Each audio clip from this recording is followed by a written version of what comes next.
आज महाराज जैसे ही देवकी मैया की विदाई होने लगी, देवकी मैया अपने भाई कंस को बुलाती हैं। कंस कहता है बहन तू चिंता क्यों करती है, अगर तुझे इतना बुरा लग रहा है मैं तुझे छोड़ने के लिए तेरे ससुराल चलता हूँ। पालकी मंगाई कंस ने, सुंदर पालकी मंगाई, रथ मंगवाया, रथ पर वासुदेव जी बैठ गए और पालकी में मैया देवकी बैठ गई। कंस रथ को हाँकने लगा और जैसे ही रथ हाँक करके मथुरा मंडल की सीमा को पार किया कंस, आज आकाशवाणी हुई पति प्रग्रहणम कंसामा भाष्यः शरीरवाक अस्यास्त्वामष्टमो गर्भो हंता यह वह से बुधम। हे पापी कंस, जिस देवकी को बड़े प्रेम से तू छोड़ने के लिए जा रहा है ससुराल, इसी देवकी का अष्टम गर्भ तेरा काल होगा, तेरा काल होगा, तेरा काल होगा। आकाशवाणी ने ये नहीं कहा कि लड़का होगा कि लड़की होगी, कन्या होगा या बेटा होगा या बेटी होगी। गर्भ कहा, अस्यास्त्वामष्टमो गर्भो, इसका अष्टम गर्भ तेरा काल होगा। कंस ने निकाली तलवार म्यान में से, ना रहेगा बाज ना बजेगी बांसुरी, मैं देवकी को ही नहीं रहने दूंगा तो कहां से इसके बच्चे होंगे। दौड़ पड़ा देवकी को मारने के लिए। वासुदेव जी ने तलवार को पकड़ लिया। वासुदेव जी समझाने लगे, न्यायास्यते भयं सौम्य यद्वागाः शरीरिणी पुत्रान् समर्पये यस्या यतस्ते भयमुत्थितम्। इसे मत मारो, इससे तुम्हें कोई डर नहीं है, इसके बच्चों से डर है। हम वचन देते हैं एक के बाद एक सारे बच्चे तुम्हें दे देंगे। आज कंस ने अपने बहन और बहनोई को जेल में डाल दिया। समय बीता, 1 साल के अंदर पहला बालक हुआ। कीर्ति मल्तम प्रथमजम कंसाया नगदुन्दुभि अर्पयामास कृच्छ्रेण सोनृता दैदेव्यूह। कीर्तिमान नाम का पहला बेटा हुआ। कंस ने आज वासुदेव जी बच्चे को लेकर के चलने लगे। कंस बोला ये तो पहला बेटा है, इससे मुझे क्या डर। नारद जी आए, बोले 8 पंखुड़ी का कमल लेकर के, बोले तुम्हारे हिसाब से ये पहला है। आकाशवाणी ऊपर से हुई थी, उनके हिसाब से यही 8वां हो सकता है, छोड़ो मत, मार दो। कंस ने बच्चे के पांव पकड़े और उठा करके जैसे ही शिला पर पटका, आज उस नन्हे से बच्चे के प्राण निकल गए और उस बच्चे के शरीर के रक्त के छींटे दीवारों पर गिर पड़े। मायूस इसी प्रकार से कंस 6 बच्चों को मारता चला गया। सप्तम गर्भ के रूप में बलराम जी माता देवकी के गर्भ में आए। भगवान कृष्ण ने सोचा अगर इनका जन्म हो गया तो मेरे जन्म की जरूरत ही नहीं पड़ेगी, ये तमोगुणी है, उठा करके कंस को ही पछीड़ देंगे। इसलिए योग माया से कहा जाओ, गच्छ देवीं व्रजं भद्रे गोप गोभिर्लं प्रतम रोहिणी वसुदेवस्य भार्यास्ते नंद गोकुले। जाओ जाकर के सप्तम गर्भ को उठा करके देवकी के गर्भ से रोहिणी के गर्भ में रख देना। योग माया ने कहा और हम क्या करें? बोले तुम यशोदा के गर्भ से जन्म लेना। अष्टम गर्भ के रूप में हम आएंगे। भगवान श्री कृष्ण अष्टम गर्भ के रूप में माता देवकी के गर्भ में आए और जैसे ही गर्भ में भगवान आए तो आज सारे देवता स्तुति करने लगे। सत्यव्रतम सत्यापरम सत्यम सत्यस्य योनिनिहितं च सत्ये सत्यस्य सत्यमृत सत्यनेत्रम सत्यात्मकां ताम शरणं प्रपन्नाः। हे प्रभु, आपसे बड़ा इस दुनिया में कोई सत्य नहीं है। भगवान कहने लगे मैया यशोदा मैं आ गया। यशोदा मैया बोली आप कौन हो प्रभु? भगवान बोले हम तुम्हारे बच्चा हैं, बच्चा। मैया यशोदा, मैया देवकी बोली तुम बच्चा नहीं लग रहे, तुम तो सबके चच्चा लग रहे हो, कक्का लग रहे हो, हाँ बाप लग रहे सबके। भगवान बोले काहे मैया ऐसे काहे कह रही हो? यशोदा देवकी मैया बोली इसलिए कह रहे क्योंकि बच्चे तो छोटे होते हैं, तुम इतने बड़े 4 हाथ वाले पीतांबरधारी, बच्चे तो छोटे होते हैं और बच्चे बोलते नहीं हैं, रोते हैं, सो तुम रो। भगवान बोले ठीक है। सुनी बचन सुजाना रोदन ठाना होई बालक स्वरूपा। भगवान छोटे हो गए, रोने लगे। भगवान बोले माँ बाबा हमें उठा करके गोकुल छोड़ करके आओ और गोकुल से एक कन्या यशोदा के बगल में लेटी होगी, उसे लेकर के आप वापस आ जाना। जैसे इतना सुना वासुदेव जी बोले लाला कैसी बातें कर रहा है? ये देख बेड़ियां डली हैं हाथों में, ये देख कितने पहरेदार लगे हुए हैं, ये देख कितने दरवाजे लगे हुए हैं, कारक ग्रह में डले हुए हैं, हम कैसे जा सकते हैं? भगवान बोले हमें तो सर पे उठा लो, उसके बाद में जिम्मेदारी मेरी। इतना भयावना स्वरूप आज दिख रहा है महाराज, हजारों दरवाजों के अंदर भगवान की मां को रखा गया है, देवकी वसुदेव को रखा अंदर। आज जैसे इतना देखा, भगवान को सर पे उठाया, सारी बेड़ियां टूट गईं, सारे ताले खुल गए, सारे पहरेदार सो गए महाराज। क्या मतलब है इसका? इसका मतलब है जब आप परमात्मा को सिरोधार करते हो, सारे विकार रूपी राक्षस सो जाते हैं।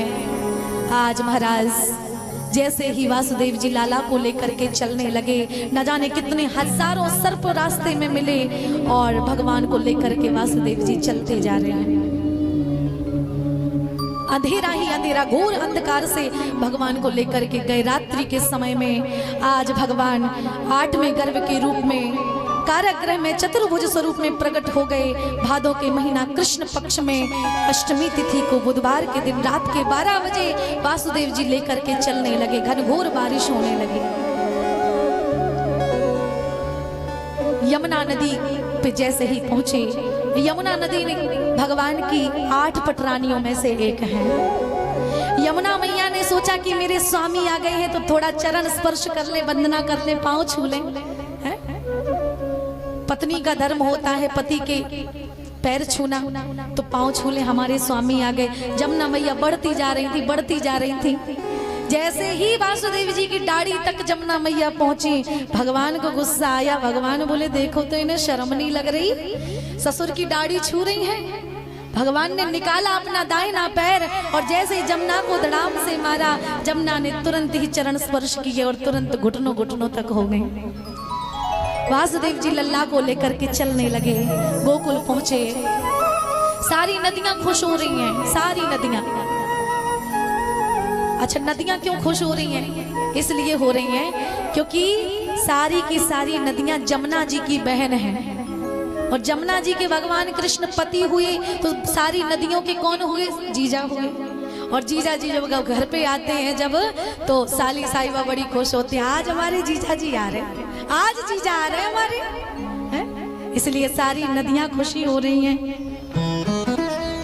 नद्यः प्रसन्न सलिलाहृदा, नदियां प्रसन्न हो रही हैं महाराज। धीरे धीरे जल की बरसात होने लगी, मुनियों के मन प्रसन्न होने लगे, गदगद होने लगे महाराज। बड़ा सुंदर वातावरण हो गया।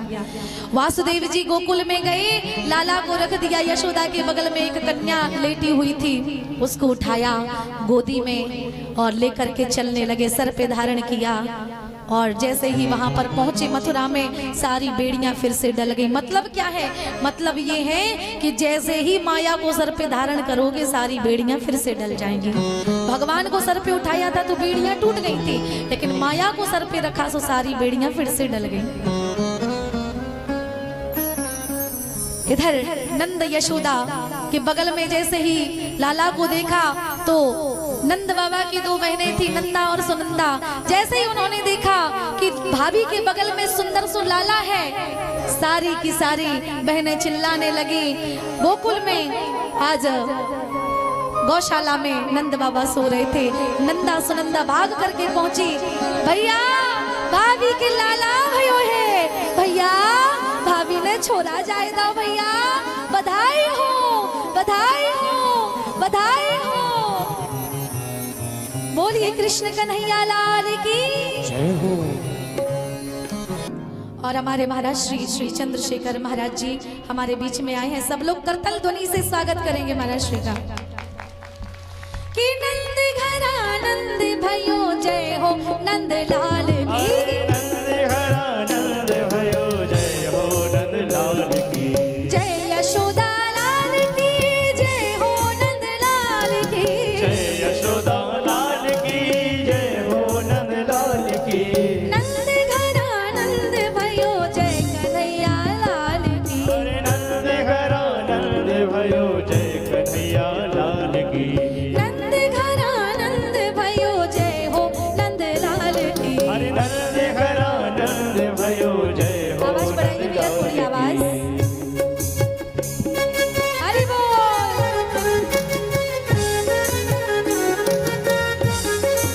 राधे।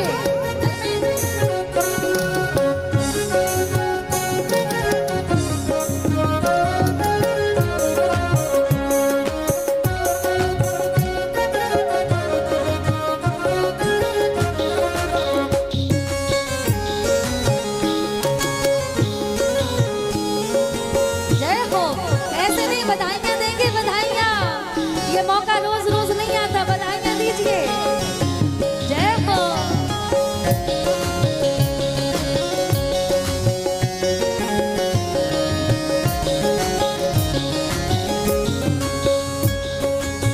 अरे गोकुल में मचे गो हल्ला, जशोदा ने जायो है लल्ला।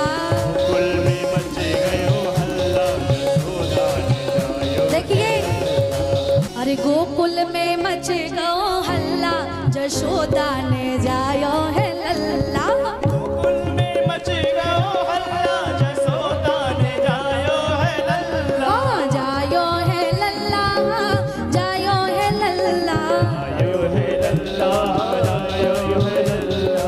गोकुल में, अरे गोकुल में, गोकुल में मचे गो हल्ला, जशोदा ने जायो है लल्ला। गोकुल में मच गयो हल्ला, यशोदा ने जायो है लल्ला। हरि बोल।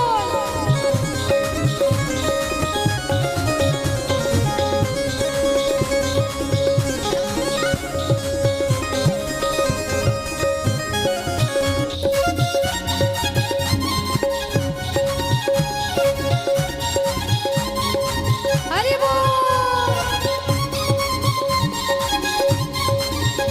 भैया सामने नहीं, सामने नहीं। जय हो। जय हो। नाचते हुए।